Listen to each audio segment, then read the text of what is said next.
అందరికీ నమస్కారం. తెలుగు కథామాలకు స్వాగతం. అడవి బాపిరాజు గారి జాజిమల్లె నవల చదువుకుంటున్నాము. అమ్మాయి, ఆయన సంగతి శృతిమించి రాగాన్ని పడింది అన్నాడు పద్మావతితో. ఏమిటండి అది? నాకు పరీక్ష రోజులు వస్తున్నాయి. రాక్షసిలా చదువుతున్నాను. మొదటి తరగతిలో నెగ్గి తీరాలి. నాకు చాలా సంతోషంగా ఉంది. నువ్వు షికార్లు మానివేసి చదువులో పడ్డావు. ఆ రాధాకృష్ణ స్నేహం తగ్గించావు. కాస్త నాకు మనసు ఊరటపడింది. ఏం, రాధాకృష్ణ స్నేహానికి ఏమి వచ్చింది? పరీక్షలో నెగ్గాలనే పంతంతో చదువుతున్నాను కనుక షికార్లు మానాను అంతే. రాధాకృష్ణ గొడవ ఏమి వచ్చింది? రాధాకృష్ణ గారు చాలా మంచివాడు. ఆయన వల్ల ఇంత పేరు ప్రతిష్ట, స్వంత సంపాదన వచ్చింది. అలాగా? కాదుటండి మాస్టారు, నా మనసంతా ఇప్పుడు పరీక్ష మీద లగ్నమై ఉంది. మీరు రాధాకృష్ణ గారి మీద నేరాలు గీరాలు చెప్పి మనసు పుండు చేయకండి. మీరు ఈ 2-3 నెలలు నాకు కనపడకుండా ఉంటే మంచిది. నేను వెడతాను. సెలవు. పద్మావతి లోనికి వెళ్ళిపోయింది. నరసింహమూర్తి మాస్టారు దిగులు పడిపోయినాడు. అతని మనసు కుంగిపోయింది. కాళ్ళు ఇడ్చుకుంటూ బస్సు దగ్గరికి పోయినాడు. అతనికి తాను అతి వృద్ధుడైనట్లు తోచింది. రాధాకృష్ణ ఎందుకు దాపురించాడు? ఒక పార్శ్వం పండింది. తానింక ఎవరికి కావాలి? తన అవసరం ఎవరికింకా? బుచ్చి వెంకట్రావు ఇంట్లో తాను వంటవాడు. తన బాణి పాత రకం. రాధాకృష్ణ సంగీత మేళానికి తానెందుకు పనికిరాడు?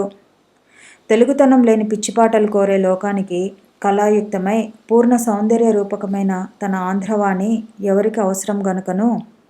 దేశం నీచస్థితిని పొందినప్పుడు కళ కూడా నీచస్థితిని పొందుతుంది. కవులు నిరసించారు, గాయకులు నిరసించారు. శమంగుడి, ముసిరి, సుబ్బలక్ష్మి, వెంకటస్వామి నాయుళ్లను ఎవరు గౌరవిస్తారు? వారి గానం దేశంలో 1,00,000కు ఒకరు వింటారేమో, తప్పితే 2 వినవచ్చును. కాదయ్యా, 10 మంది ఆంధ్రులైన హరినాగభూషణం గారు, పారుపల్లి వారు, వారణాసి బ్రహ్మయ్య, బలరామయ్య గారులు, మంత్రవాది వెంకటప్పయ్య కాంగ్రెస్లో శిశులైన పెద్దల వెనకై ఉండవలసి వచ్చింది. అతను పెద్ద నిట్టూర్పు విడిచాడు. నల్లబజారు నాయకులు, మాయాబజారు సినిమాలు, మాయారంభలైన తారలు, గారడివాండ్రైన గాయకులు. చాలయ్యా మద్రాసు. ఏమిటి తన కర్తవ్యం? తాను క్షేత్రయ్యలా తీర్థయాత్రలు సేవించి, భగవాన్ నువ్వైనా విను ఈ పౌరాణికమైన వాణి అని ఆయన దగ్గర పాటలు పాడుకోవచ్చును. ఏమి బుద్ధి పుట్టిందో అతడు చటుక్కున లేచాడు. అర్ధరాత్రి దాటినా ఏదో ఉత్తరం రాస్తూనే ఉన్నాడు. హాలు గడియారం 2 కొడుతూ ఉండగా బుచ్చి వెంకట్రావు, సుశీల కారులోంచి దిగి పకపకా నవ్వుకుంటూ తలుపు తట్టినప్పుడు నరసింహమూర్తి మాస్టారు ఉత్తరం డ్రాయర్లో దాచి వచ్చి వీధి తలుపు తెరిచాడు. అతడున్నాడనైనా లేకుండా బుచ్చి వెంకట్రావు సుశీలను కౌగిలించుకొని, ఇవాళ మన ప్రోగ్రాం గ్రాండ్గా సాగింది కదూ, ఏం ఇవాళ ఇక్కడ పడుకోరాదు అని ఆ యువతి మోము తన వైపు తిప్పుకొని 10 ముద్దులు ఆమె పెదవులపై కురిపించాడు. సుశీల చల్లగా అతని ఆలింగనాన్ని నుండి చిత్రంగా తప్పుకొని, అలాంటి విద్రోహాలు లేవు మన జాతకంలో, ఇంతవరకు మన సరిహద్దు. సో సెలవు. నరసింహమూర్తి మాస్టారు నిద్ర చెరిపాము. సెలవు గురువుగారు అంటూ తుర్రున వీధిలోనికి తేలిపోయింది. గుమ్మం దగ్గర నుంచి, బుచ్చి రేపు సాయంకాలం రా, మర్చిపోకు అని కారెక్కి బుర్రమనిపించి మాయమైంది. బుచ్చి వెంకట్రావుకు కోపం వచ్చింది. ఈ ఆడవాళ్ళు వట్టి బ్రహ్మరాక్షసులయ్యా అంటూ సోఫాలో కూర్చుని సిగరెట్ వెలిగించాడు. ఎంతవరకు వెళ్ళింది ఈ వ్యాపారం? ఎంతవరకు వెళ్ళడమేమిటి? చాలా దూరం వెడితే ఆ అప్సరస రాక్షసి అలా పారిపోతుందయ్యా వెర్రి బ్రాహ్మడ. నరసింహమూర్తి మాస్టారు 1 నిమిషం బుచ్చి వెంకట్రావును తీక్షణంగా పరికించినాడు. సరే, ఇంకా రాగాలాపన ప్రారంభం కాలేదనుకున్నాడు. ఏంది అట్టా చూస్తున్నావు? నేను రాక్షసునిలా కనబడుతున్నానా, లేక నేను చెప్పింది అసత్యం అనుకుంటున్నావా? బుచ్చి వెంకట్రావు మోము జేవురించింది. అతడు జర్రుమని లేచి తన పడకింటిలోనికి పోయినాడు.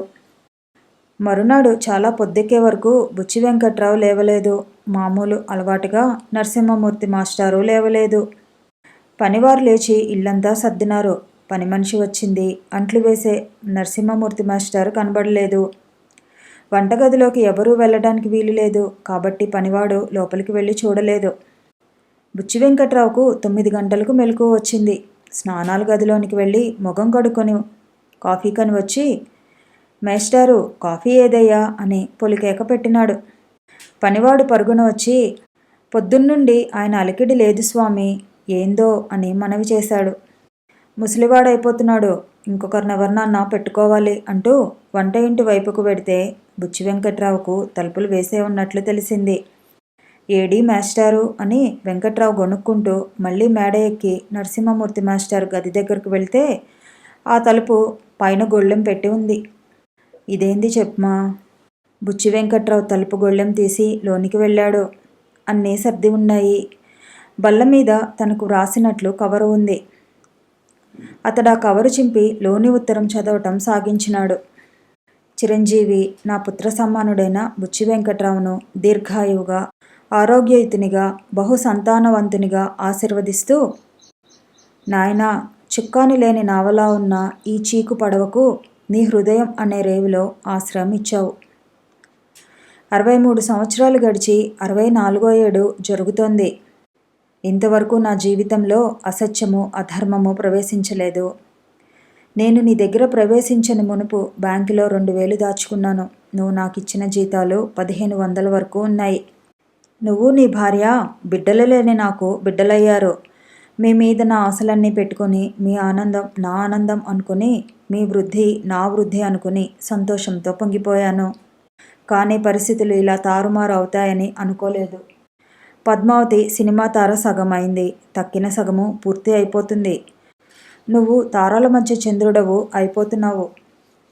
ఈ విధానం ఎంతవరకు సాగిపోతుందో నీ కంపెనీ ఆఫీసులో కనుక్కుంటే ఈ మధ్య నువ్వు చాలా ఖర్చు పెడుతున్నట్లు తెలిసింది. ఎందుకో నేను ఊహించదలుచుకోలేదు. నేను నీకు అవసరం లేదు, నీ భార్యకు అవసరం లేదు. మీ జీవితాలు విచిత్ర పరిణామాలు పొందాయి. ఇంకా అనేక చిత్ర విచిత్ర పరిణామాలు మీ జీవితాలలో రాగలవు. కానా ఆ పరిణామాలలో నాకు భాగం లేదు. నేను భాగం పంచుకునే రకం కావు అవి. నీకోసం పద్మావతి, పద్మావతి కోసం నువ్వు ఉద్భవించారని, మీ ఆదర్శ జీవితం హీనస్థితిలో ఉన్న కులాల వారికి, జాతులకే కాక ఉత్తమ కులాల వారికి, జాతులకు కూడా ఆదర్శం కాగలదని ఉప్పొంగిపోయాను. కానీ మీరు అందరితో పాటు వారే అయ్యారు. ఈ సందర్భంలో నేను మీ దగ్గర లేకుండా దూరదేశాలకు పోతే మీరు ఒకరికొకరు సన్నిహితులవుతారేమో. మీరిద్దరూ నేను ఆశించే రీతి వృద్ధి పొంది తిరిగి కలయుదురుగాక. మీకు దీర్ఘ ఆయురారోగ్య ఐశ్వర్యాలు, దాంపత్య ప్రేమ సాఫల్యము, బహు సంతాన లాభము కలుగుగాక అని ఆశీర్వదిస్తూ గాఢానురాగంతో నరసింహమూర్తి మాస్టారు. ఈ ఉత్తరం చూడగానే బుచ్చి వెంకట్రావు మొదట చాలా ఆశ్చర్యం పొందాడు. ఏడిశాడు వెర్రిబాగులవాడు. పోతే పోయాడు, శని విరగడైంది అనుకుంటాను. ఈ రోజుల్లో పెద్ద నీతి నియమాలు రాస్తాడేమిటి? దేవుడుంటే నీతి నియమాలు, దేవుడేడి? గోపరాజు రామచంద్రరావు అనే ఆయన వాదించినట్టు ఇతరులకు ఇబ్బంది లేకుండా ఉంటే చాలు. కానీ నాకు నీతులు చెప్పవస్తాడేమిటి? అతని మోములో చిడిముడిపాటు కాంతులు ప్రసరించాయి. అయినా మంచివాడు. ఎంత చాకరీ చేశాడు, ఎంత నమ్మకం, తనకు పద్దాలకు తల్లిదండ్రి అయ్యాడు.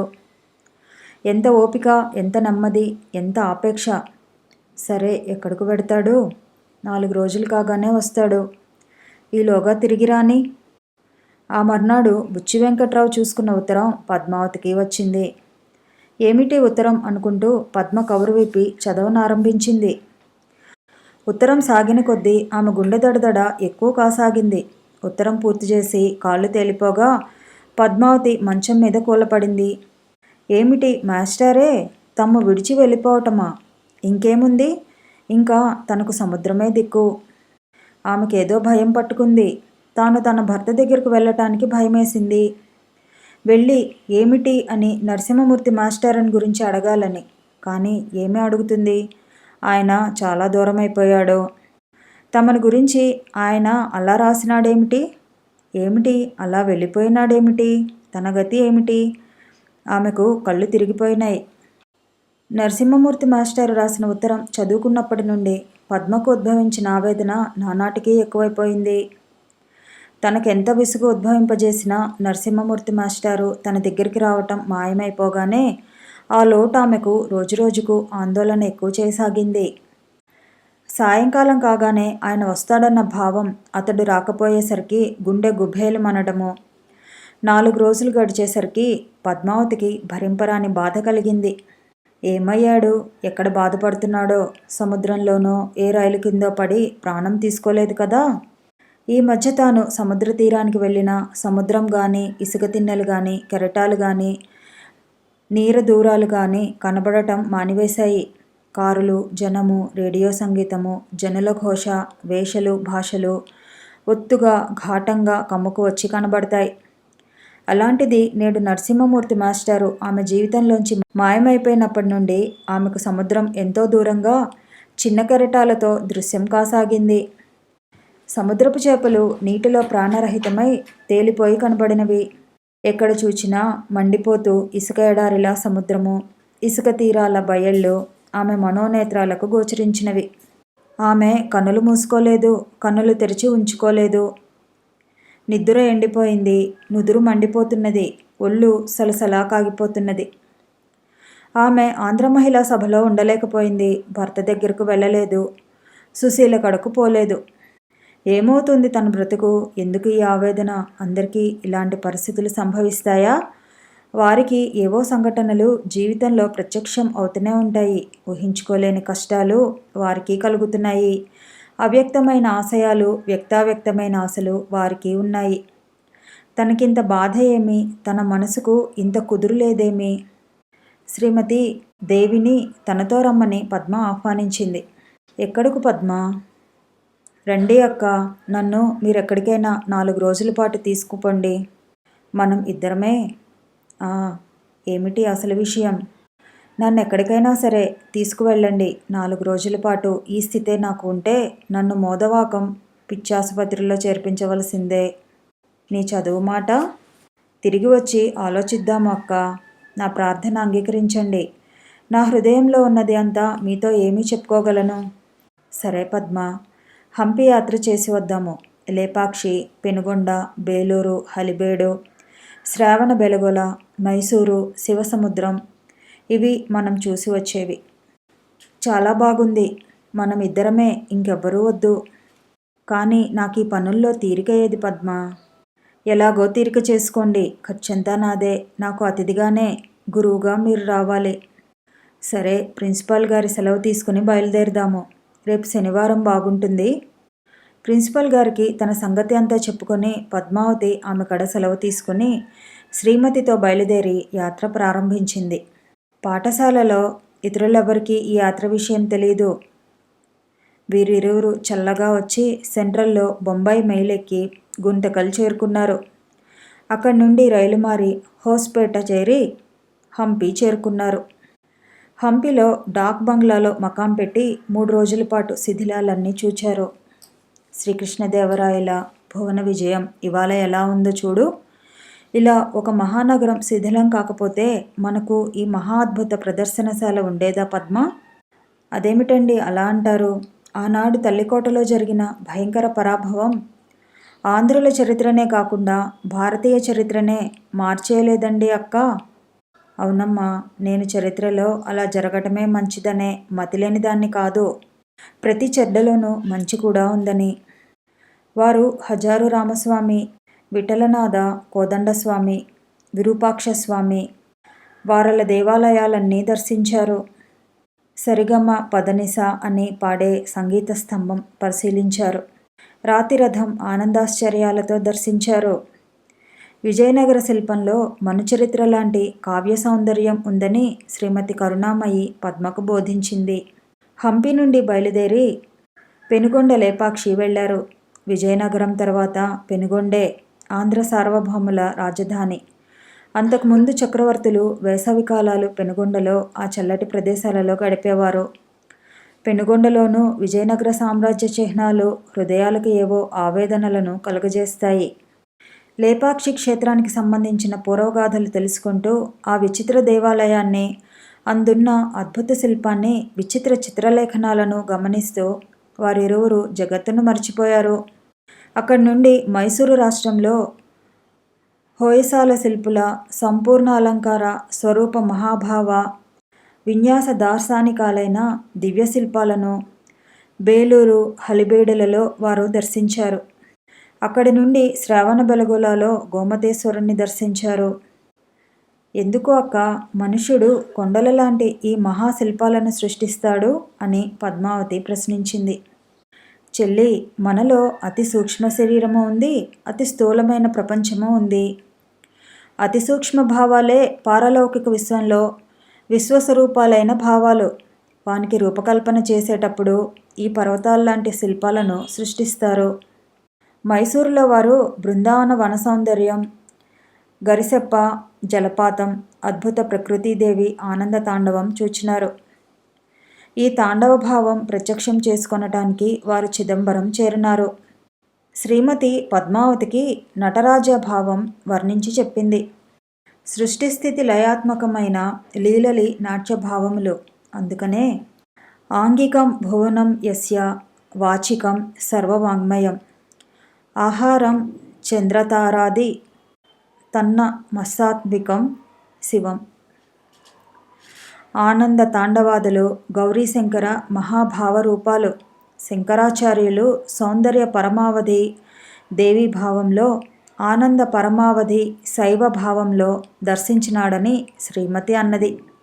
జగల్లీల మహాభావయుక్త సంధ్యానాట్యము, ప్రళయాలు, కల్పాంతాలు, నూత్న తారాజనన్నాలు, నిత్యనూతన విశ్వోద్భవాలు, ఆనందనాట్యము, తారకల కాంతి, కాలభావ సముద్భవ రహస్యము, లాస్యనాట్యము, ఈ మహాభావం వెనకాల శక్తిలీల వృత్తము అని శ్రీమతి అరమూక కన్నులతో ఏవేవో మాట్లాడింది.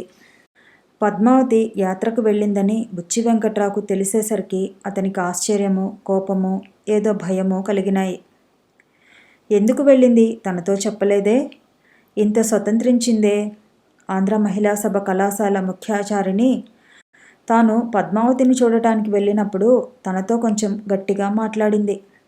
ఎందుకండి మీ భార్యని చదివించాలని పూనుకున్నారు? ఆవిడ నరాలు ముద్దవుతున్నవి. ఆవిడకు పేరు ప్రఖ్యాతులు వచ్చేశాయి. చదువు మీద శ్రద్ధ తగ్గింది. మొన్న జరిగిన పరీక్షలలో ఆ అమ్మాయికి చాలా తక్కువ మార్కులు వచ్చాయి.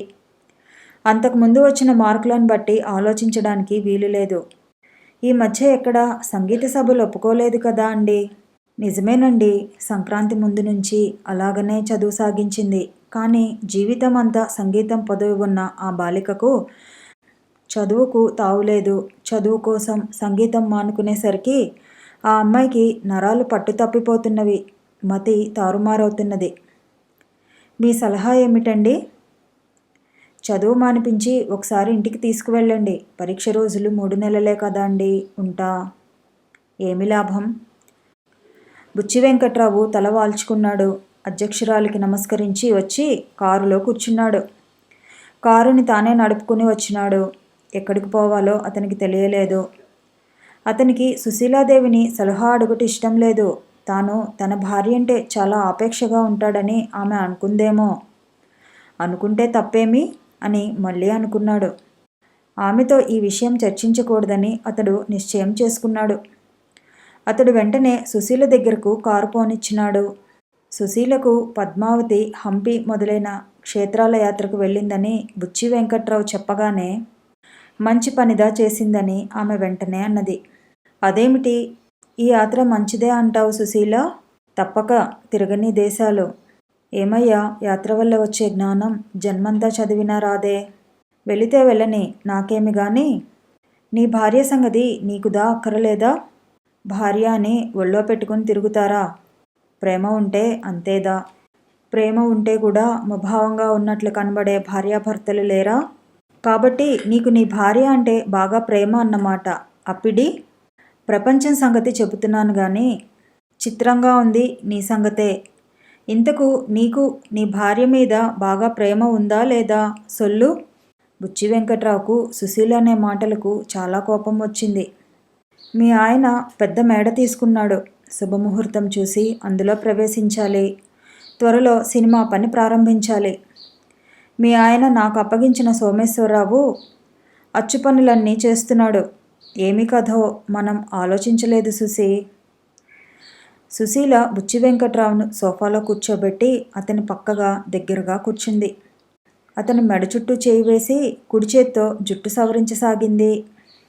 నువ్వేగా నాకుదా నాయకుడవు, నువ్వేగా నాకు నాయికవు. ఇద్దరూ పకపకా నవ్వుకున్నారు. వారిద్దరూ అలా కూర్చుని ఉండగానే అక్కడకు రాధాకృష్ణ ఏదో కోనిరాగం తీస్తూ వచ్చాడు. ఏదైనా సినిమా సీను రిహార్సల్ చేస్తున్నారా అన్నాడు రాధాకృష్ణ. సుశీల నెమ్మదిగా దూరంగా జరిగింది. బుచ్చి వెంకట్రావు కంగారు పడ్డాడు, తెల్లబోయాడు. నెమ్మదిగా సంభాళించుకొని వెండి సిగరెట్ కేసు జేబులో నుండి తీసి మీట నొక్కి తెరిచి అందులో స్టేట్ ఎక్స్ప్రెస్ 555 సిగరెట్ రాధాకృష్ణను తీసుకొని కాల్చమన్నట్టు అతని ఎదుట చాచినాడు.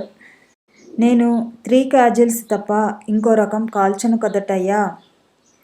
ఒక్కొక్క గొంతుకు ఒక్కొక్క రకం చక్కగా సరిపోతాయి అని రాధాకృష్ణ తన సిగరెట్ కేసు తాను తీసుకుని ఒక సిగరెట్ వెలిగించాడు.